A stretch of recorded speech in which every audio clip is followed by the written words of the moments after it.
हाँ जी, very good evening to one and all. देखो यार, यहाँ पे मैं आप लोगों के लिए एक क्वेश्चन लेके आया हूँ। एंड ऐसी सेम टाइपोलॉजी का क्वेश्चन ना आपके economics as optional civil services mains exam में आया था। आई गेस लास्ट ईयर ही था, 21 या 22 दोनों में से किसी एक साल में ये पड़ा हुआ है ये सवाल। तो काफी अच्छा ये सवाल है। ऐसे क्वेश्चन आपके एमए एंट्रेंस उसमें भी मिल सकते हैं। नेट के पेपर में भी ऐसा एक क्वेश्चन मिला गया है और इको एज ऑप्शनल में तो आ रखा है। एंड साथ ही साथ क्या पता नेक्स्ट ईयर जो लोग आईईएस 2024 में देना चाहते हैं वहां पे भी आ जाए। कई बार देखा गया है जो इकोनॉमिक्स ऑप्शनल की जो न्यूमेरिकल पार्ट होता है वो आईईएस में 1-2 साल बाद रेपिटेशन पे आ सकता है। ठीक है, ये ऐसे मेरे को ऑब्जर्वेशन है। तो आई गेस ये 24 के लिए भी इंपॉर्टेंट है, एम एंट्रेंस के लिए भी इंपॉर्टेंट है, नेट के लिए भी है, और ये इकोनॉमिक्स ऑप्शन में इंटरनेशनल का न्यूमेरिकल है जो आया था। कैसे करते हैं जी, आओ जरा एक बार, ज्यादा दम नहीं है क्वेश्चन में, एक बार पढ़ लेते हैं इन्फॉर्मेशन। क्या था, the nominal tariff that is the T on consumer of final commodity is 10%. Okay, the ratio of cost of imported input to price of final commodity in the absence of tariff is 0.8.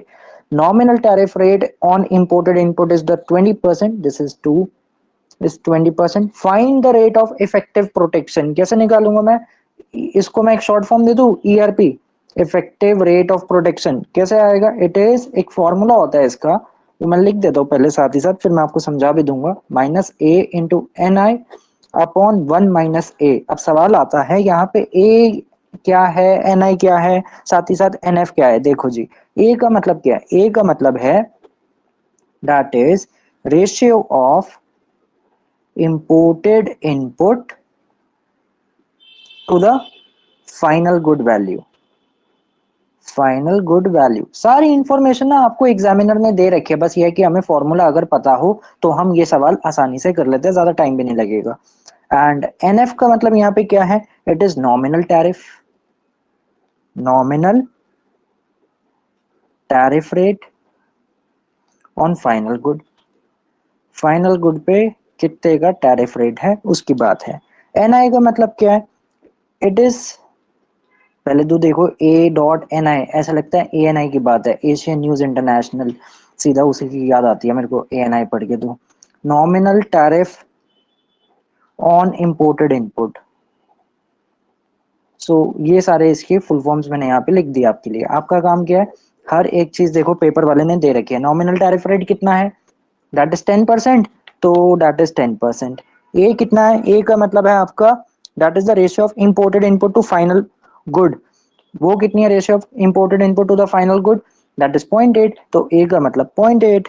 और N आई का मतलब क्या है यहाँ पे? N आई का मतलब है आपका nominal tariff on the imported input, वो कितना है? 20%। तो इसको 20% से मल्टीप्लाई कर दो जी, और 1/a again same, that is 1 - 0.8, और सॉल्व कर लो। जो भी सॉल्व करके आंसर आएगा that will be your effective rate of protection. हो गया, हैप्पी बर्थडे। बस इतना सवाल था, आसान। इसलिए मैंने कहा एंट्रेंस में भी मिल सकता है, नेट के पेपर में भी मिल सकता है, एंड इनफैक्ट नेट के पेपर में कुछ साल पहले ऐसा क्वेश्चन आ भी रखा है, और इकोनॉमिक्स एज ऑप्शनल में जस्ट ये रिसेंटली आया है। ठीक है जी। So this is my WhatsApp number. कुछ भी अगर आपके मन में डाउट्स है, कुछ भी डिस्कशन करना, तो आप इस पे कर सकते हैं कॉल या व्हाट्सएप करके, जो भी आपके डाउट्स है। एंड 3 इज द डेट जब हमारा न्यू बैच स्टार्ट हो रहा है for the 2024 attempt. Particularly course की जो खास बात है, it is a life time validity. कहते हैं लाइफ टाइम वैलिडिटी का मतलब क्या, जरा समझा दो। लाइफ टाइम वैलिडिटी मींस एक तरीके से एफडी आपके लिए। एफडी एज एन उन लोगों के लिए बहुत फायदेमंद है जो इस टाइम पे बैचलर्स में है, बिकॉज आगे चल के आप जब एमए के सेमेस्टर एग्जाम्स में आते हो तब भी आपको मेरी जरूरत पड़ेगी ही पड़ेगी।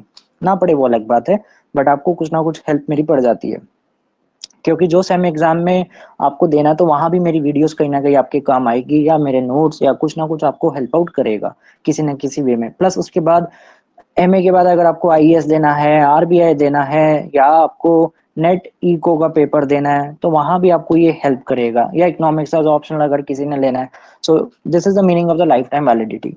एंड जितने भी और जो आईएएस के लिए देते हैं, या इकोनॉमिक्स एज ऑप्शनल, या आरबीआई में डीईपीआर का पेपर देना चाहते हैं, सो लाइफ टाइम वैलिडिटी उनके लिए क्या मतलब है, जब तक आपके पास अटेम्प्ट्स है तब तक आपके पास सारा एक्सेस रहता है। Although syllabus will be over by the December end of 2023, और उसके बाद फिर हमारी सारी revision and the current affairs का पार्ट चलता है। जितना भी सीए का पार्ट है, सीए का पार्ट मैं दिसंबर के बाद ही आपके साथ सारा एक एक क्वेश्चन करता हूँ। ठीक है। सो ये कुछ इन्फॉर्मेशन थी जो मैंने आपके साथ शेयर करनी थी, एंड इसकी यार कैलकुलेशन कर लेना प्लीज।